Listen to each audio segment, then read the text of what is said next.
screen sharing.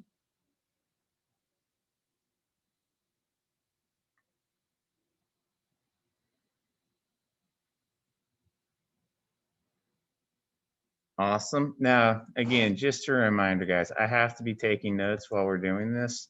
So if it looks like I'm scribbling a bunch of stuff or whatever, don't let that throw you. For the most part, it's probably just really good stuff. So that is my 2 cents. So group one, whenever you guys are ready, you may begin.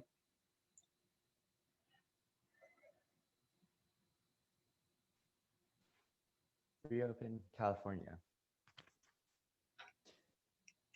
With the outbreak of the severe respiratory syndrome coronavirus 2, the United States has experienced devastating impacts on its economy, medical industry, educational system, and more.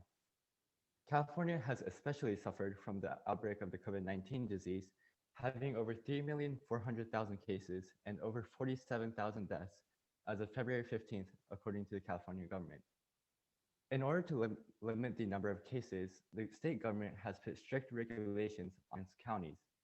However, this has led to many negative impacts, such as a spike in unemployment rate shown in the graph from the U.S. Bureau of Labor Statistics.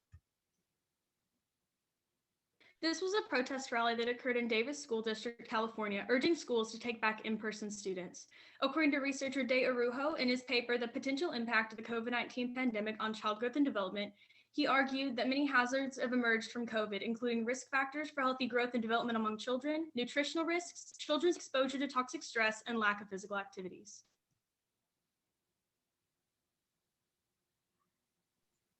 The strict lockdowns implemented by California in order to decrease the spread of COVID-19 have also led to long-term isolation amongst California residents. This long-term isolation has led to an increase in mental health conditions in California residents who both previously had conditions and those who did not. For example, as described by an Indian Journal of Psychiatry, the increased strain on relationship as a result of the isolation has led to an increase in domestic abuse. Ultimately, this creates a scenario described by Federico Mucci, where the short-term and long-term reactions to the long-term isolations are causing epidemic proportions of stress disorders, PTSDs, and eventually suicides. The number one priority when reopening California is to preserve lives and keep lives safe. The salvation for the economy includes increasing operation capacity of industries to 25% and loosening the restrictions of the Blueprint for a Safer Economy policy when reopening. Schools must also implement a grade-based phasing program, bringing back the younger students first, and integrate quality safety measures in all districts.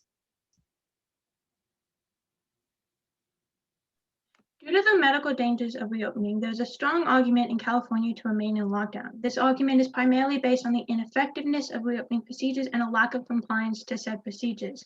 As discussed in a recent survey, half of California residents reported not following mask mandates. However, if one was to increase compliance, mask mandates would become extremely effective. As described by Daniel Cooper in a Federal Reserve Bank of Boston report, mask mandates are half as effective as lockdown without the cost on the economy. The strong negative effect of lockdowns on the economy has led to a number of economic-based reopening procedures. For example, in Florida has returned to 100% normalcy, and Texas has returned to 75% normalcy. Both of these procedures were implemented to help boost the state's economy. Unfortunately, these reopening procedures are not having the desired effects. In Texas, the 75% return did not lead to significant change in the unemployment rate. Moreover, as discussed in the study forecasting the spread of COVID-19 under different reopening strategies, reopening to 75% return to normalcy caused a 2-month surge in COVID cases. Ultimately, this creates a scenario, as the study goes on to discuss, where a 25% return to normalcy is the best balance between boosting the state's economy while also protecting the health of its citizens. Comparing data taken from the local area unemployment statistics, it is apparent that California consistently has a higher unemployment rate compared to some other states that have a higher normalcy. This can be attributed to its tighter restrictions on states and many of the California businesses not being open. However, as aforementioned, if California opens returns to a 25% normalcy, its economy will be able to recover gradually while keeping the medical risks at a low level. The plan for economic recovery also involves modifying the current tier ranking system of California's policy, the blueprint for a safer economy. With the current system, the majority of California's counties are ranked as widespread and therefore preventing many indoor businesses from operating. However, by raising the limits for this tier ranking system and having more counties that can be ranked to a lower level, California's industries will be able to gradually reopen and therefore increasing the number of available jobs and revenue, recovering the economy. However, this plan is also met with some limitations, mainly focused on the medical risks. For example, reopening California's economy may lead to lower ICU capacities, which is already low according to Jason Green, ranging from 0% to 33%, meaning that many of the hospitals in California are already stretched to its maximum capacity. In addition, unfortunately, it will be inevitable to have an increase in number of cases and deaths for COVID-19, as shown by research from Kaufman and some others, in which they showed that the reopening of indoor dinings had a significant increase in COVID-19 cases and deaths nationwide. According to Statista.org's graph, COVID-19's staggering impact on global education, 1.38 billion students worldwide have been affected by school closures. California students specifically are virtually learning and struggling. According to the Alliance for Children's Rights, 42% of caregivers aren't comfortable supporting the youth in their care with technology needs, and an additional 39% with providing academic support. Parents at home don't have the necessary tools to supply their children with the proper learning environment. Mental health problems, hunger, obesity, and inactivity, missing routine medical care, and the risk of child abuse, on top of the loss of education, have also been caused by the pandemic, according to Dr. Danielle Dooley, Children's National Hospital in Washington, D.C. The most optimal educational solution would include bringing the younger grades back first. The governor of California is already pushing to put this solution into place. Newsom's Safe School for All plan was proposed in December 2020, and he said the youngest children, pre-K through second grade, and those who are most disproportionately impacted need to be brought back to school first, and that he would later phase in other grade levels through the spring as conditions allow, according to the CDPH. The California Department of Public Health argues that children need to be brought back first because they're the most likely to lose cognitive development because they're not around their peers, and they're the least likely to catch COVID-19. The CDPH quotes that children have less ACE2 receptors, which is COVID's passageway into our cells. The best solution includes additional safety features other than just masks and social distancing. The CDC, or Center for Disease Control, urges school districts to consider portable HEPA, or high-efficiency particulate air fan or filtration systems to help enhance air cleaning. And they also urge school districts to consider using ultraviolet germicidal irradiation, or UVGI, as a supplement to help inactivate SARS-CoV-2. While school-aged children themselves are at a low risk for COVID-19, the adults they around are not. As described by the Health Affairs Organization, 33.8% of school employees have obesity, 5.4% have diabetes, and 16.8% have high blood pressure. Consequently, 42 to 51.4% of all school employees are at increased risk for COVID-19. This leads some to argue that because students will transmit COVID from at-risk adult to another, they should stay in lockdown. However, as described in a British medical journal, the increased lockdowns are causing a 45% failure to return to routine appointments, which indicates the development of self-isolation behaviors. These behaviors would lead to long-term negative impacts on students' mental health, teamwork, and communication skills, all of which are critical to the adolescent development and future ability to function in the workplace of students. Consequently, the proposed solution is the best balance between the future of students' health and the health of teachers currently. Ultimately, due to the unresolved nature of the COVID-19 pandemic, a complete and unrestricted reopening of California is not only impractical but dangerous. As described in Ming's Liu's research, which is depicted in the graph here, anything beyond a 25% return to normalcy will cause a huge surge in COVID cases. Moreover, as the graph illustrates, a 25% return is almost as effective as a 0% return. Consequently, California can implement a 25% return without providing their citizens with unnecessary risk. Moreover, as described, California will also have to detailed attention to the timing of each stage. As Christina G. Kaufman illustrates in one of her studies, reopening prior to the implementation of a mask mandate led to over 576,000 excess COVID cases and over 22,000 excess deaths in 38 states to include California. Consequently, in a final analysis, one can see that our proposed solution, structured around the medical foundations and limitations, is the best balance between California's prosperity and the health of its citizens. All right. Let's see here. Who do I want to start off with? Ray, describe an argument from one of your peers' individual reports that made you think differently about your team's solution or conclusion.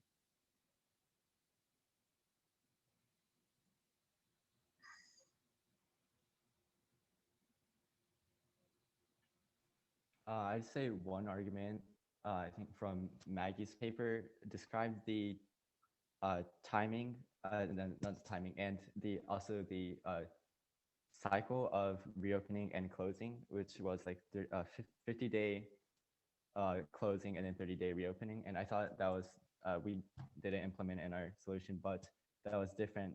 I think that changed the solution for our presentation, as it involved more timing and different factors, as we described from our solution, which involved the return to normalcy of 25% and educational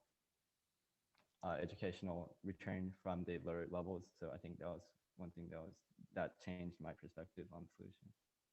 All right, Sydney, in what way did you improve your ability to work with a group as a result of this project?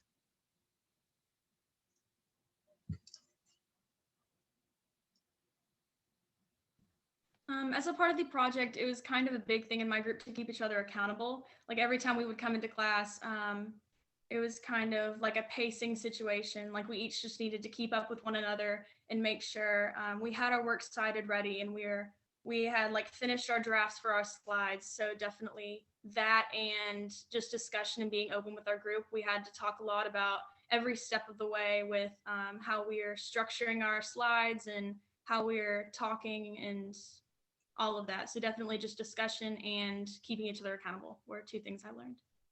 All right. Maggie, give me a specific way that your group decided to include Sydney's perspective and lens conclusions into the overall presentation. So one of the kind of overarching difficulties we had with coming up with our solution was, because of the real world applications of this, balancing the health risk that any reopening implements with the negative impacts of not reopening. So with Sydney's solution specifically, it was really a short-term versus long-term situations. Sydney's solutions, the reopening, the bringing students back, is designed to help long-term, ensuring that as these students get older, as they move into the workplace, that they can still do what they need to do post-COVID world. But then on the short term, bringing students back, especially, like without the ventilation system, we discussed that kind of thing. It can be really dangerous to COVID, especially with the adults. And so what we really had to do was we had to kind of find balance and structure the solution to where we could protect the short-term adults and the health of everyone without ignoring the fact that Sydney's solution specifically, rather than like Ray's, was very long-term, looking into the future. And so we really just had to balance, what can we do now to help that long-term without creating too much risk for both the students and the school employees.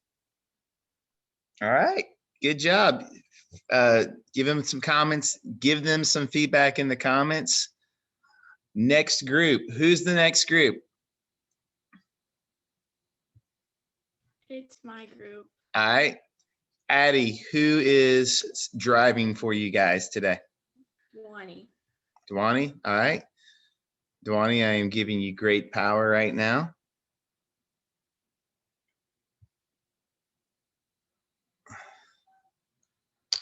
So Dwani, you should now have the ability to screen share.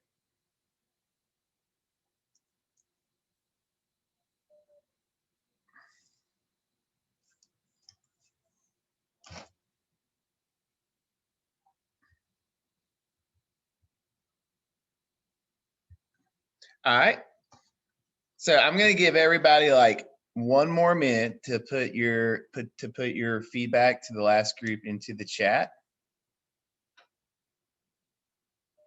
And then we will start with this next presentation. So wrap up the feedback.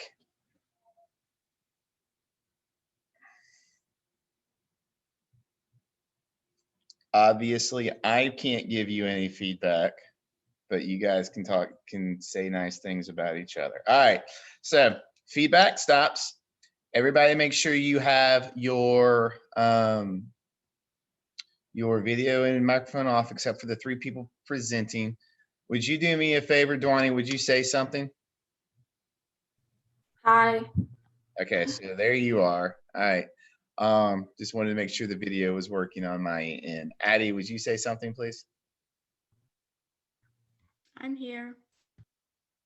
So for some reason, when Addie spoke, I didn't see Addie. I'm trying to figure out what's going on. If it's just the way it's organized, or Could it Bridger's. be because Dwani didn't mute when Addison spoke? I don't. Like, did you still Addie, see Dwani? I can see you speaking now. So Addie, I say know something. Dwani's muted. Yeah, now Dwani, mute and then yourself. Addison. Yeah, mute yourself and Addie say something. Can you see me now?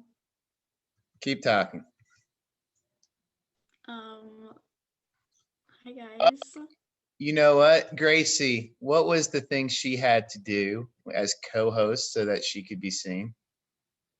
I do not remember. Well, I'm not co-host. It's Dwani that's co-host. Oh, it's Dwani. Oh, I see you now. All right. I don't know what happened, but you're good now. All right, Dwani. Whenever you guys are ready, you can begin. Social media companies should censor their content. It's common knowledge that social media has had a large global impact.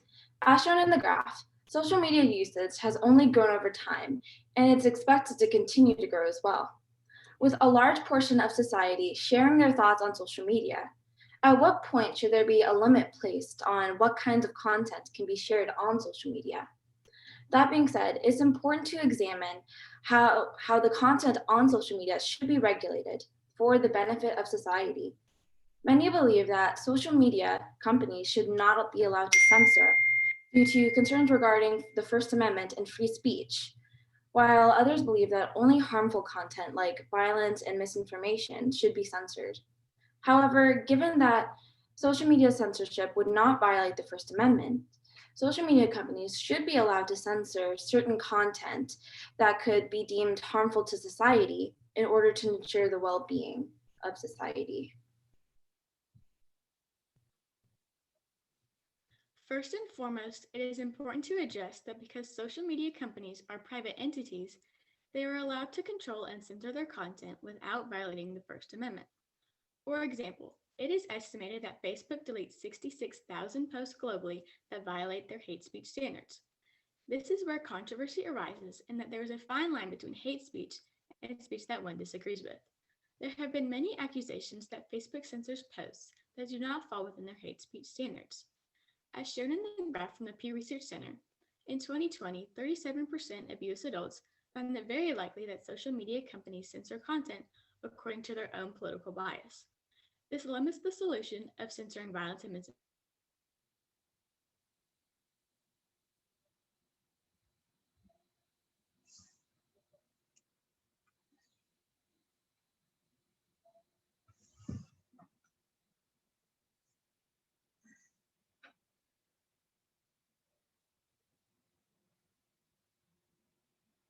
Bridger, you're on mute, buddy. Additionally, over time, it can be shown that individuals increasingly rely on social media in terms of being a source of news or source of information. Based on this graph done by a study done by the Pew Research Center, we can see that in 2016, 18% of adults surveyed recorded that they often use social media as a source of news, while 26% of adults recorded that they sometimes use them. However, as of 2019, 28% recorded often and 26 still reported sometimes. This meaning that social media has become a much more prevalent source of news and the spread, and is much more prevalent in terms of the diffusion of information. This once again highlights how the content put on social media is very important because it influences people's beliefs and affects their way of living. Additionally, this would mean that when misinformation is spread and taken as truth, adults are being misinformed and then believing that to be true, affecting the way they live their life. Because of this, we saw recently during the COVID-19 pandemic how this misinformation can affect the population and drew a need for censorship of misleading information. This graph from the American Journal of Tropical Medicine shows the composition of COVID misinformation. It shows how out of over 2,000 posts across several social media platforms like Twitter and Facebook, 24% of misinformation was regarding the transmission and mortality rate of COVID. 19% was about its treatment and cure, and 15% was about its cause and place of origin. The information presented in this graph helps to highlight the potential danger that COVID misinformation can have, especially if it can cause people to believe falsehoods regarding how the virus is spread. Due to how the spread of COVID misinformation on social media can lead to higher transmission rates due to some people disregarding certain measures like mask wearing and social distancing, it's important for social media companies to be able to censor misinformation on their platforms in order to ensure public safety. In addition to misinformation, violence should also be censored on social media platforms. The Pew Research Center cites that 64% of US adults believe that social media has a negative effect on what is going on in the country. Of that 64%, 28% believe that such negativity is caused by misinformation. The second largest percentage would be the category of hate and harassment, 16%. This would indicate that a large portion of US adults believe that hate and violence on social media have a direct correlation on the negativity in America. The Pew Research Center also notes that some of those adults even believe that violence and hate on social media have caused an increase of violence and hate in the real world. Because of this, it is in the best interest of social media companies to censor hate and violence in addition to misinformation in order to reduce the violence that occurs in the United States today. In a survey with about 5,000 US adults from the Pew Research Center, many say that social media companies have too much control over the news that people see.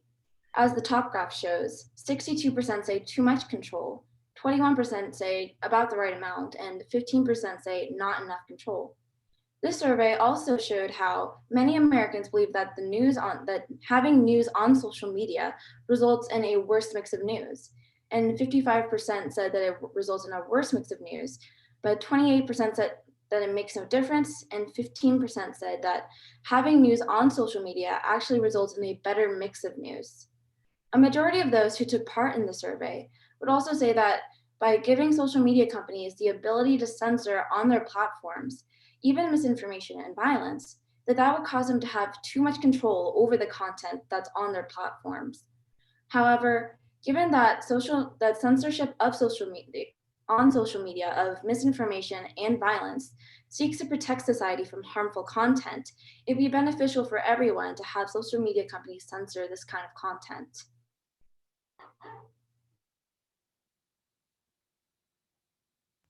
Some examples of heavily censored countries are Cuba, Eritrea, and North Korea. All three of these are, of course, examples of government censorship, not social media platforms censoring themselves. Cuba, the press is not allowed to publish anything that goes against the communist agenda, meaning anything that disregards or disagrees with the political agenda of their communist government will result in punishments of being thrown in jail or fines, etc. In Eritrea, it's very similar. Throws journalists in jail who oppose the government. However, in Eritrea, they have some record amount of 26 odd journalists who've been thrown in jail in recent years. Finally, in North Korea, the citizens of North Korea have no access to the internet as a whole and are pretty much, their social ties to other countries are pretty much cut off entirely, making them almost isolated.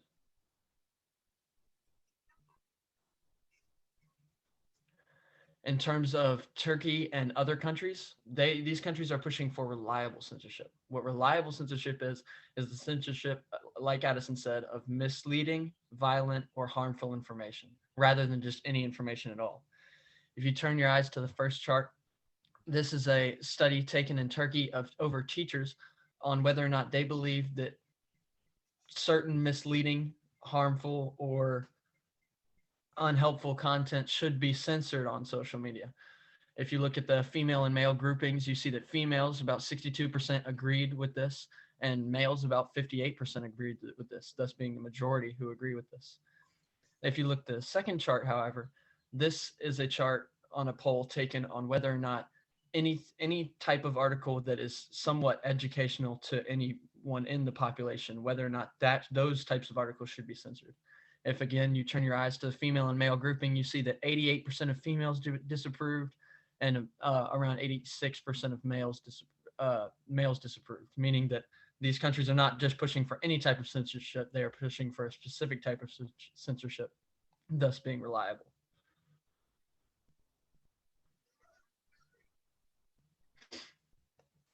In conclusion, while there is much controversy surrounding social media censorship, it is something that must be done. Censoring misinformation and hateful or violent content is the best solution at hand to address social media censorship. By reducing this harmful content, society would be benefited in terms of public health, safety, and overall well-being. Thank you. All right. Bridger, give me a way that Addison's research influenced your ultimate view about your group's solution.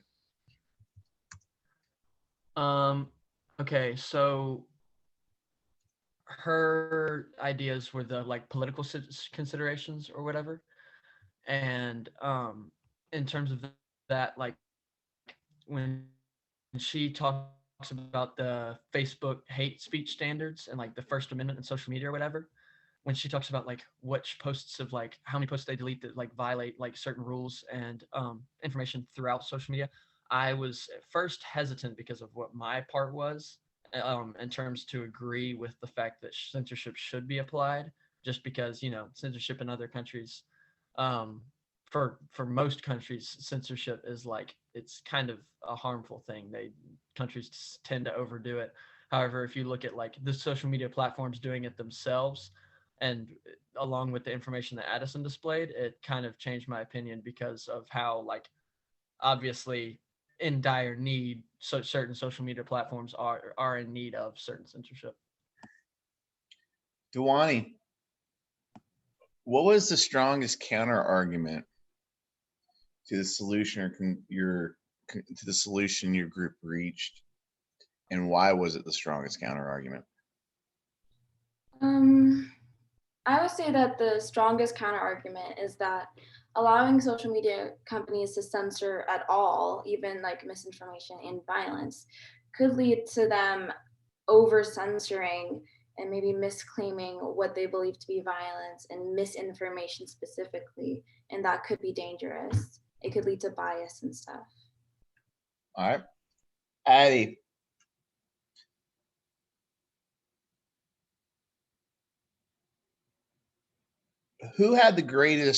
What member of your group had the greatest impact on your overall understanding of the issue?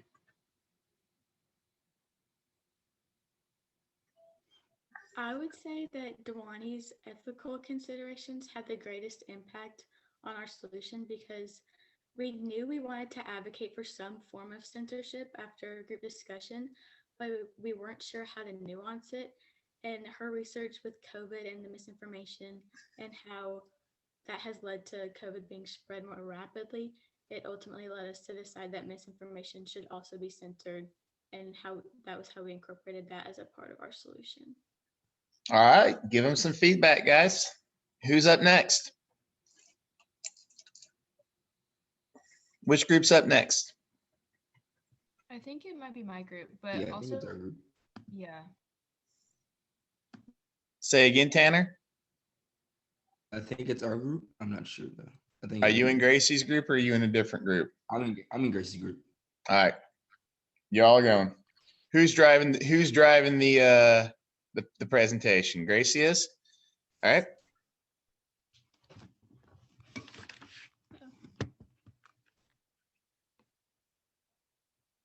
Gracie, you should have the ability to co-host now. So you should be able to pull the group PowerPoint up.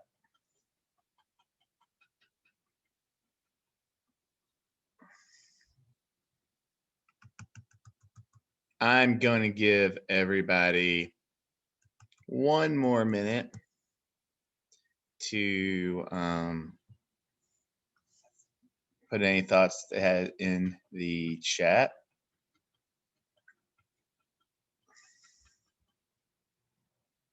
And all right, so if the chat is wrapped up, hold on just a second. All right, whenever y'all are ready, you may begin. All right. Can you hear me, Dequat? Yep.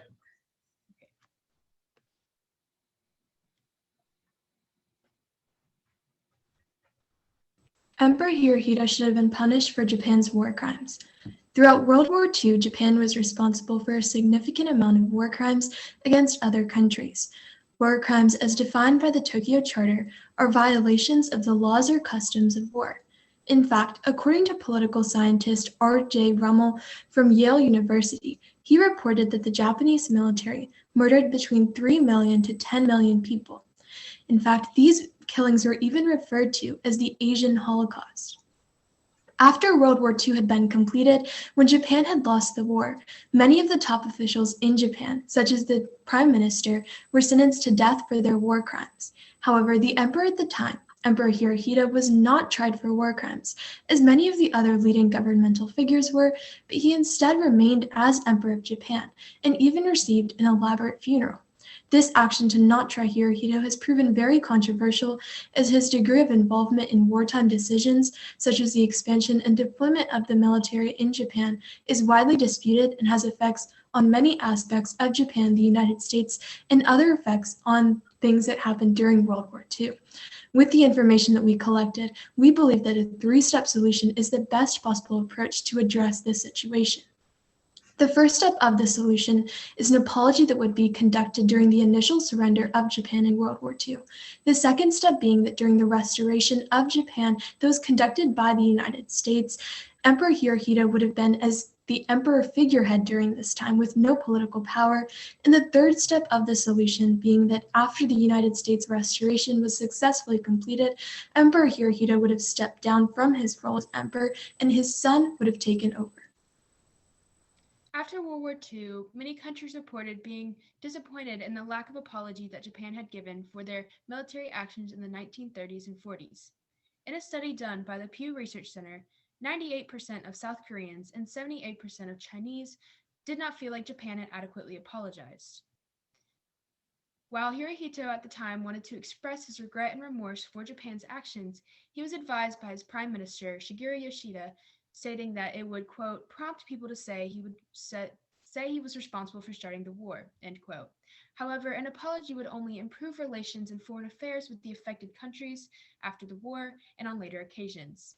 Additionally, an apology would allow for Japanese citizens to be made aware of Japan's role in the war and the brutality of their war crimes. The second step to our solution is the restoration of Japan, starting with the socioeconomic restoration. According to the Office of the Historian, the positive relationship between Emperor Hirohito and General Douglas MacArthur allowed for the Supreme Command of Allied powers to have a more easy time implementing systems that benefited the public and rebounded the economy. Additionally, the Supreme Command of Allied powers was able to focus on improving land reforms, and this benefited the tenant farmers and low citizens of Japan rather than the wealthy individuals. This graph from the Madison Project shows the growth in real per capita GDP of both Japan, Britain, and United States. The red line shows Japan, and during the years of World War II through 1940 to 1945, you can see that Japan's economy and GDP drastically declined. But due to this positive relationship between General Douglas MacArthur and Emperor Hirohito, Japan was able to rebound and eventually even catch up to Britain. in the 1970s. Another part of the restoration of Japan was the political restoration. The US, or the SCAP, the Supreme Command of the Allied Powers, wanted to change Japan from an imperialistic type of government to a constitutional monarchy from 1945 to 1952 during the occupation. They wanted to instill democracy into Japan. In order to do that, they wanted to eliminate Japan's war potential and turn Japan into a democratic-style nation with a pro-United Nations orientation. They did that by drafting a new constitution for Japan. It was named the Post-War Constitution, or the Peace Constitution. It provided a parliamentary system of government that guaranteed certain fundamental rights, such as the enfranchisement of women in labor forces and politics. Another aspect that must be considered in the restoration is that of the American viewpoint. General Douglas A. MacArthur took control of the Supreme Command of Allied Powers in September of 1945, and he began the role of rebuilding Japan. In this process, MacArthur believed that the administration of a defeated Japan would be greatly facilitated if the emperor appeared to be cooperating with the occupying Allied powers. This would only be possible if the emperor was not tried or convicted with war crimes. It must also be taken into consideration that Brigadier General Bonner Fellers, who was very knowledgeable about Japanese history and customs as he was stationed in Japan, was in frequent contact with General MacArthur, and he wrote a letter to MacArthur stating that, quote, "Hanging the emperor would be comparable to the crucifixion of Christ to us. All would fight and die like ants," end quote. This may have been one of the factors that MacArthur took into consideration when deciding whether or not to try Emperor Hirohito, making his decision to keep Emperor Hirohito as emperor, making it very justifiable from his viewpoint. However, a limitation to this argument is that presented by the foreign lens, specifically that of South Korea and China. According to Christopher Gertz, a professor of contemporary Japanese history at the University of London, he stated that no matter what agreements were signed between Japan or any other country, a significant minority of South Koreans and Chinese would not accept those reparations as adequate, which provides a limitation no matter what the solution may be. The third and final step to our solution would be the removal of Emperor Hirohito at the end of Japanese restoration in 1952, when General Douglas MacArthur and the Supreme Command of Allied Powers left Japan. As Emperor Hirohito's firstborn son, Akihito was next in line to take over as emperor and was 18 at the time. Emperor Hirohito must have been removed in order to provide solace for the Allied countries who had lost so much during the war, and was a first positive step in creating beneficial relations with other countries who were at first hesitant to become allies with a nation whose emperor had such a prevalent role in World War II. However, there are some limitations to the removal of Emperor Hirohito. One, it had never been done before. Being that in Japan, the emperor was seen as divine, and up until the late 1800s, under the Meiji Constitution, the emperor had no real political or military power. It was never previously necessary to remove any emperor in Japanese history. Additionally, his successor was young. Akihito was only 18 at the time that the restoration ended, meaning he would have been 18 and he would have been the emperor of Japan. Some say this may have posed as instability in the government. Finally, the Paris Peace Treaties, which ended the war, promised that Emperor Hirohito could stay in power as long as he assisted the Allied powers in rebuilding and restoring Japan to a democratic state. An alternate outcome would be if the SCAP, or the Supreme Command of the Allied Powers, had gone ahead and executed Hirohito. This may have led to Japan becoming communist, as the Soviet Union was looming just north of Japan, and they may have stayed imperialist and continued to terrorize Southeastern Asia. Additionally, they may have rebelled against America's occupation if America had decided to occupy Japan and started a new war. The Korean War was going on during the occupation of Japan. The occupation of Japan went from 1945 to 1952, while the Korean War went from 1950 to 1953. This may have prompted Japan to ally with North Korea to further rebel against America. Lastly, Japan may have sided with the Soviet Union after they had become communist during the Cold War to further go against America. However, another limitation that must be taken into consideration is that of history as a whole. Ultimately, there are many unknowns about the past and about the context of Hirohito's involvement in the war crimes that were undertaken by Japan. Ample evidence does exist on both views on whether or not Hirohito should have been tried or executed for his war crimes. However, the uncertainties that do exist in the past must be taken into consideration and can be seen in this quote from Efren Torres, a historian from Norco College. He states that history can be interpreted in different ways. Second, history can be misunderstood. And third, history will always have gaps. It is an incomplete story. Taking this limitation into consideration and the gaps that may be present in the context of Hirohito's involvement, with the information that we have collected, we believe that this three-step solution, with an apology conducted during the initial surrender of Japan, Emperor Hirohito being the emperor figurehead during the restoration, and Emperor Hirohito being removed from his role as emperor after the restoration was successfully completed with his son taking over, is the best possible approach to this situation. All right. BB, tell me what you learned about working with the group in this project.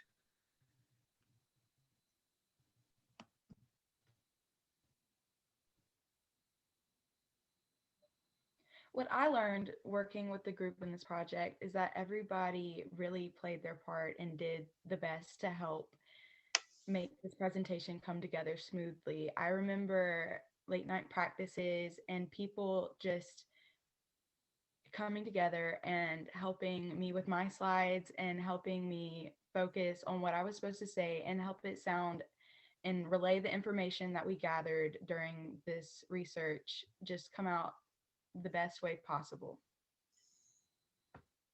All right, Tanner, tell me how Gracie's research impacted your own viewpoints to your group's ultimate solution. Gracie had the legal aspect, so she brought to the table the Constitution that the SCAP drafted for Japan during their occupation. That really, essentially, that defined the political restoration of Japan. It tied into both of them, and I used that in my slide and as part of my presentation. I believe that that was one of the biggest parts about her paper was the Constitution that Japan was given from the SCAP. All right, Pranati, what was the biggest limitation to your group's overall solution and why?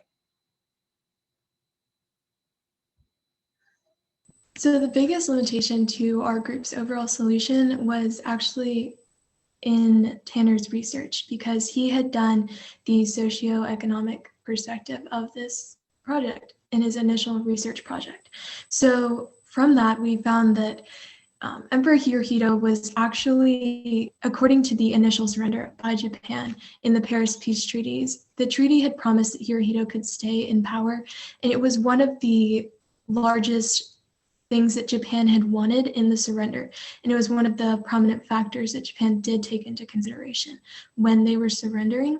So removing Hirohito from his power after the restoration was completed would serve a limitation because that was one of the reasons that they had chosen to surrender. So it brought into question whether or not they would have even chosen to surrender if Hirohito would be removed from his power. All right, Gracie, understanding that this was the first time you had done a project like this, if you were going to do a second group project, how would you have changed the group norms for how you guys work together? So being that all of us are student athletes and students at Columbus High, it was very difficult to work around all of our different schedules.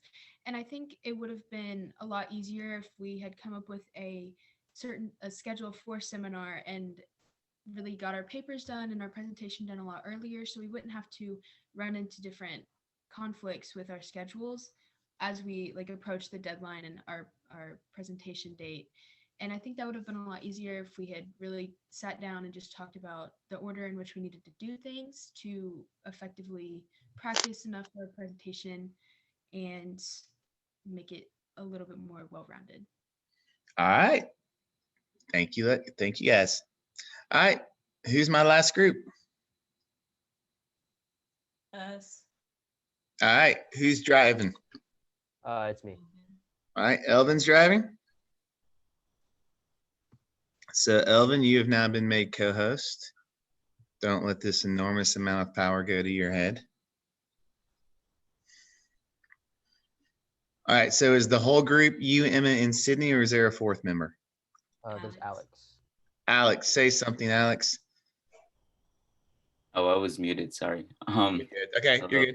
You're good. I just needed to see your beautiful face pop up on the screen. Can you Okay. hear me? So, I'm sorry. Did someone have a question? I was just asking if you guys can hear me, just because I'm. Yeah, but Elvin, we can't see you now. Alex, do me a favor. Put yourself on mute and Elvin say something. Hello? Elvin, is your video on? On your end? Okay, I think it's on now. There you go. Now it's on. Okay. So, here, hold on just a second.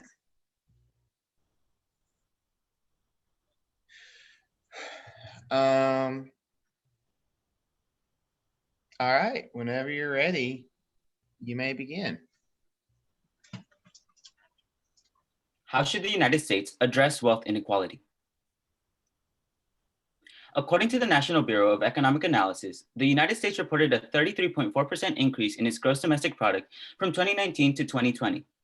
However, at the same time, the Federal Reserve System reported that the top 1% of wage earners earned over $36.18 trillion, while the bottom 50% of wage earners only earned around $2.36 trillion.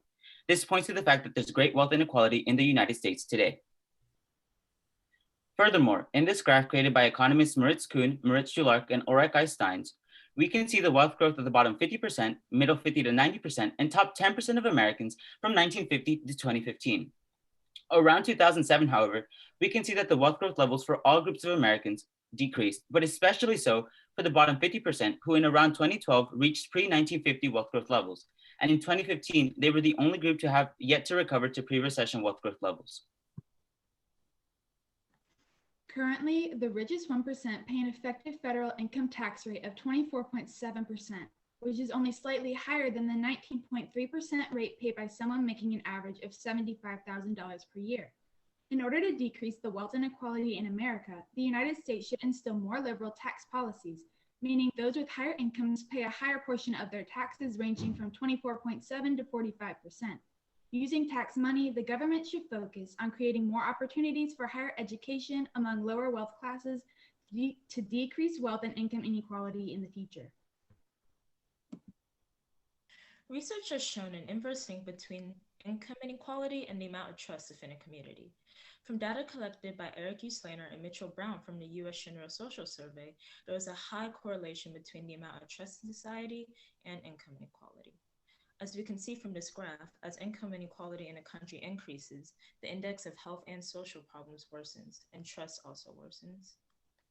In order to combat this issue, economist Emmanuel Salles argues that drastic regulation and tax policy changes need to be implemented in order to combat these social ills. By incorporating our solution, increasing taxes for higher income groups, the social trust within a community would increase and social ills shown in the graph would decrease by increasing satisfaction. Wealth inequality has also been shown to increase crime and tension within a community. From data found from a survey on criminal justice between 1968 and 2000, researchers Lisa Stolzenberg, David Itao, and Stuart Delisio concluded that wealth inequality was the single factor most closely and consistently related to crime.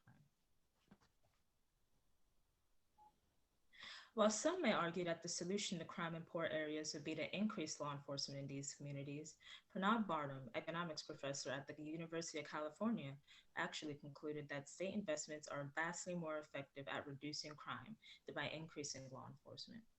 In this solution, the government can take the money from the increased tax policies and give it to the states for investment in law enforcement. However, policies like redistribution and increased taxes do not seem fair to some, especially from the perspective of the wealthy. This is because although redistributive policies generally benefit all members of society, these policies primarily negatively cost and affect the rich, who view this increase in taxes as unfair. However, as we can see from this graph, the majority of the country, as much as 62%, believe that major corporations and wealthy businessmen do not pay enough taxes. And the majority of the country, as much as 57%, agree that the poor do not need an increase in taxes and already pay enough.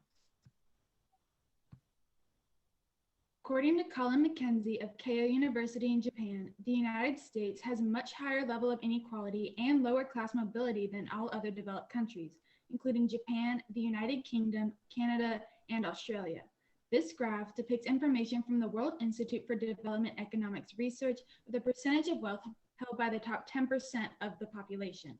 The top 10% in the United States holds 69.2% of total wealth, which is significantly larger than Canada and Japan's top 10%, which hold 53 and 39.3% of total wealth respectively.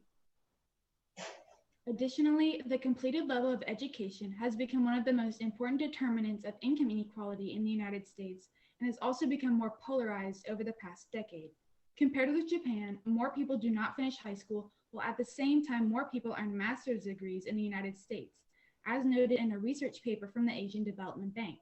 The gap between those with higher and lower education and the subsequent jobs and salaries they are provided contribute to low class mobility in the United States and prevent lower income citizens from amassing wealth to give a higher education to their children. The Global Social Mobility Index ranks the United States 27th out of 82 countries when comparing the chance for children to achieve more wealth and a better life than their parents. Our solution of providing better access to higher education to low-income families via tax money obtained through the more liberal tax policies will reduce generational inequality and these educational disparities and wealth inequality as a whole in the future. As you can see on the graph to the left, in 1983, lower income families earned about $12,300 annually, while high income families earned around $344,000 annually. In 2016, this disparity increased to almost twice. Lower income families earned about $11,000 annually, while higher income families earned almost $850,000. This increasing difference in income has negative effects on the aggregate wealth shares of the middle and lower class. As you can see in the graph to the right, middle and lower income families' aggregate wealth shares have been decreasing steadily over the last 30 to 40 years, while higher income families with wealth shares have taken a sharp increase during this period. This increasing difference in aggregate wealth shares is negatively affecting the economy, according to economist Sahana Roy Chowdhury.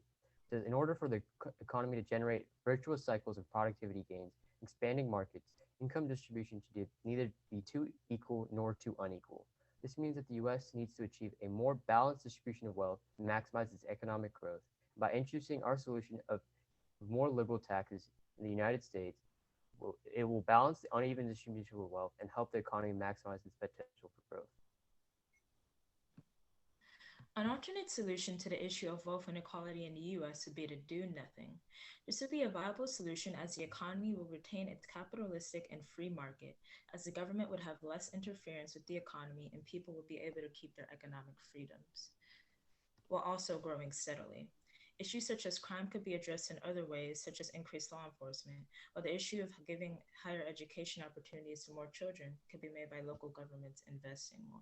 While this would be an effective solution, the economy would grow less steadily. Wealth inequality is Another limitation to increased taxes would be that the United States tax system currently favors corporations. According to Matthew Gardner for the Institute on Taxation and Economic Policy, for years, corporations have manipulated the system to avoid paying taxes. What Gardner is referring to is that the United States tax system currently allows corporations to pay their expenses first and then pay taxes on their remaining profits. On the other hand, the common person has to pay their taxes first and then pay their expenses. Furthermore, businesses are entitled to certain tax deductions under the Internal Revenue Code, Section 162A, and these tax deductions can include things such as traveling expenses as long as they are deemed necessary. What does this mean? This means that a simple increase in taxes alone will not be enough to close the wealth inequality gap, as wealthy business owners can just take advantage of the United States tax system to avoid paying taxes. It's how a person like Donald Trump was able to pay $0 in federal income tax in 11 out of his 15 release federal income tax reports. This means that liberal taxes will have to be followed by changes to the United States tax system in order to ensure that they work in closing the wealth inequality gap. Wealth inequality is a major issue in the United States that has only continued to grow since the 1960s. While wealth inequality is bound to occur in a capitalistic economic system that has certain benefits in fueling hard work and innovation, it's reached unhealthy levels in the United States that cause more harm than good to lower wealth classes and then continues to further the gap between the wealthy and the poor. In order to mitigate negative social and economic effects, the United States should instill more liberal tax policies on groups of higher wealth and direct tax money towards providing equal opportunity to higher education and low-paying jobs to lower classes. Liberal tax policies are the best way to lessen the gap and reduce the problems, like lower social cohesion and increase crime. Thank you. All right. Emma, tell me a way that Sydney's research directly impacted your conclusion, your viewpoint towards your group conclusions. Okay, Sydney's lens was the social lens, and her research in particular really clarified how wide wealth inequality is and how much it affects in the US, and how it not only is a problem itself, but it also is the root of a lot of other problems like poverty and healthcare and crime. And it really showed that the issue that we have is a really broad topic, and it really affected how I thought we should address it to make sure that we still focus on wealth inequality while also addressing the fact that it will affect all these other issues in the US if we were to focus on wealth inequality. So I think it mainly just really showed that wealth inequality and the economy itself is so fundamental in just the US society and how much it affects everything in life. Sydney, tell me something that you learned about working in a group from this project. The major thing that I learned about working in the group was the need to compromise, and that when compromising on deciding on a solution, it's really important. In the beginning, we had an issue where we didn't know what solution we wanted, and we were trying to choose a solution that was perfect and that would incorporate all of our lenses. And we had an issue because, for example, a major limitation to our solution was that America is a capitalistic country, and that if we incorporated our solution, which would be to increase taxes, that would mean that the government would have to regulate in the economy more, and citizens would have to give up their economic freedoms. And that was a major drawback to our solution. However, we learned to compromise and say that, yes, our solution isn't perfect. It has a lot of limitations, but overall, it's the best solution that we have, and that will be most effective at addressing wealth inequality, despite the drawbacks. Alex, what was the strongest counter argument in your eyes to the solution your team identified, and why? All right, so I think the strongest counter argument was brought up by Elvin in his paper, actually. And it's the fact that wealth inequality naturally occurs in a capitalistic economy, right? And so by implementing these higher taxes, it would mean more government regulation. And that means less free markets, which would go against all American ideals. And so it would be very unpopular. But the reason we did use liberal taxes was because it would solve a lot of social issues. It's not just all about the economy, right? And so our solution would solve a lot more social issues. Okay.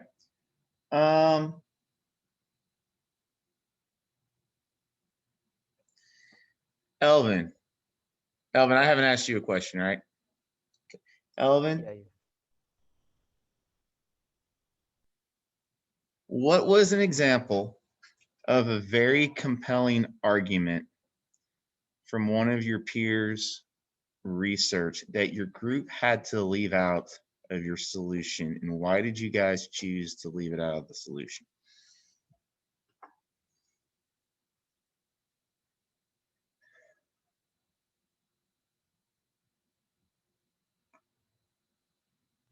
I'd say one of the things that we had to leave out was Emma's perspective through the foreign lens. There were a lot of comparisons that we had to leave out.